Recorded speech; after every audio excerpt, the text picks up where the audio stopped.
Hello, friends. Salutations chers amis. Nous poursuivons notre voyage à travers le livre La tragédie des siècles et cette semaine nous nous concentrons sur le peuple fidèle de Dieu en France pendant la période de la Réforme. La vérité de Dieu se répandait rapidement avec la publication de la traduction française du Nouveau Testament par Lefebvre en 1523 et de la Bible tout entière en 1528. Grâce à la providence de Dieu, les Saintes Écritures furent mises entre les mains du peuple et de la noblesse dans toute la France. Alarmés par le nombre de personnes se convertissant à la Réforme, les dirigeants de l'Église romaine instituèrent des bûchers dans tout le pays, où des martyrs furent brûlés vifs pour leur foi. L'un d'entre eux fut le noble Louis de Berquin. Chevalier de la cour, gentilhomme doublé d'un savant, il était bon, affable et de mœurs irréprochables. Comme Guillaume Farel, il avait été un fervent partisan de l'Église romaine et vouait une haine particulière à ceux qui suivaient les réformateurs. Cependant, il fut providentiellement guidé vers la Bible et resta stupéfait de ce qu'il trouva dans ces pages sacrées. Une fois converti, Berquin se consacra entièrement à la cause de l'Évangile. Ce noble était connu pour être le favori du roi, pour son esprit, son éloquence, son indomptable courage, son zèle héroïque et son influence à la cour. Alors qu'il partageait sa foi de manière convaincante dans toute la France, les papistes étaient terrifiés et s'écriaient « Il est pire que Luther ».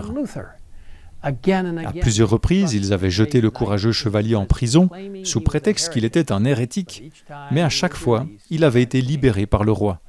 Berquin fut averti à plusieurs reprises du danger qu'il courait, mais comme les apôtres d'autrefois, sa foi était fermement ancrée en Dieu, et comme l'apôtre Pierre dans Actes 5 au verset 29, il pouvait dire « Il faut obéir à Dieu plutôt qu'aux hommes ». Le timide et opportuniste Erasme l'exhorta à quitter le pays en lui écrivant « Vos adversaires s'appellent Légion.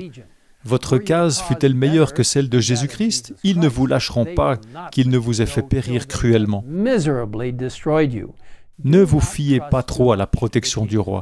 Dans tous les cas, ne me compromettez pas avec la faculté de théologie. » Malheureusement, Erasme était plus préoccupé par son prestige et sa position parmi ses collègues que par la vérité de Dieu. Mais alors que le danger s'aggravait, le zèle de Berquin ne fit que s'intensifier. Il était déterminé à ne pas se contenter de défendre la vérité, mais à s'attaquer à l'erreur. Ses adversaires les plus acharnés étaient les professeurs de la faculté de théologie de la grande université de Paris, l'une des plus hautes autorités ecclésiastiques de la ville et de la nation tout entière. Des écrits de ces docteurs en théologie, il tira 12 propositions qu'il déclara publiquement contraires aux Écritures et par conséquent hérétiques.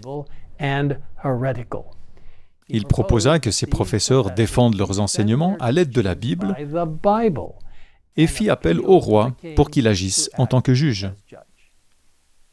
Le roi accepta l'arrangement et ordonna aux professeurs de l'université de défendre leur cause en s'appuyant sur la Bible. Les professeurs s'inquiétèrent, ne sachant que faire. C'est alors que l'ennemi du monde intervint. Une statue de la Vierge Marie se trouvant au coin d'une rue très fréquentée de Paris fut grossièrement mutilée. Des foules de gens affluèrent sur les lieux avec des sentiments de deuil et d'indignation. Même le roi fut dégoûté par la mutilation délibérée de la statue. « Voici les fruits des doctrines de Berquin », affirmèrent les professeurs. « Ce sont là les fruits des doctrines du chevalier. Tout est sur le point de s'écrouler par cette conspiration luthérienne.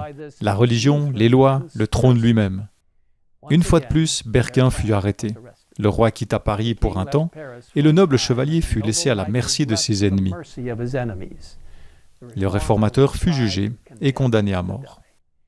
Craignant que le roi ne vienne au secours de Berquin, les magistrats exécutèrent la sentence le jour même où elle fut prononcée.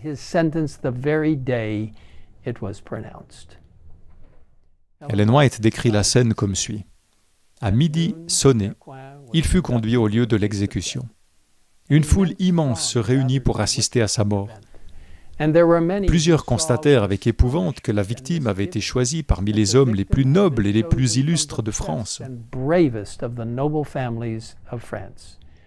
L'effroi, l'indignation, le mépris et la haine se lisaient sur bien des visages. Mais il y avait là un homme sur les traits duquel ne planait aucune ombre. Les pensées du martyr étaient bien éloignées de cette scène de tumulte. Il était pénétré du sentiment de la présence de Dieu. Le visage du prisonnier rayonnait de la lumière et de la paix du ciel. Le noble martyr s'habilla de ses plus beaux vêtements, une robe de velours, des vêtements de satin et d'amas et des chaussures d'or. Une fois attaché au bûcher, Berquin tenta de dire quelques mots au peuple, mais sa voix fut étouffée par les cris des moines et le fracas des armes de soldats. Il fut ensuite étranglé et son corps fut consumé par les flammes. Mais une fois de plus, le sang du martyr témoigna de la vérité de Dieu et rien n'arriva à arrêter la diffusion de sa lumière à travers les siècles, jusqu'à nous aujourd'hui. Sommes-nous prêts à porter le flambeau de la vérité de Dieu en ce moment? Les gens sont encore dans les ténèbres. Ils aspirent, crient et prient pour la lumière. Dirons-nous, vous et moi, « Oui, Seigneur, je suis prêt. J'irai là où tu m'enverras aujourd'hui. » Si c'est le cas, je vous invite à incliner la tête pour prier avec moi. Père Céleste, nous te demandons tout particulièrement de nous guider lorsque nous sommes confrontés à des situations similaires à celles du noble Berquin.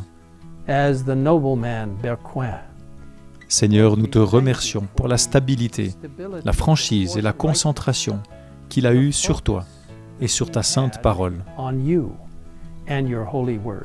Aide-nous à nous appuyer aussi fermement que lui sur la vérité biblique et à reconnaître que notre force ne vient pas de nous-mêmes ou de ceux qui nous entourent, mais d'une connexion directe avec la salle du trône céleste.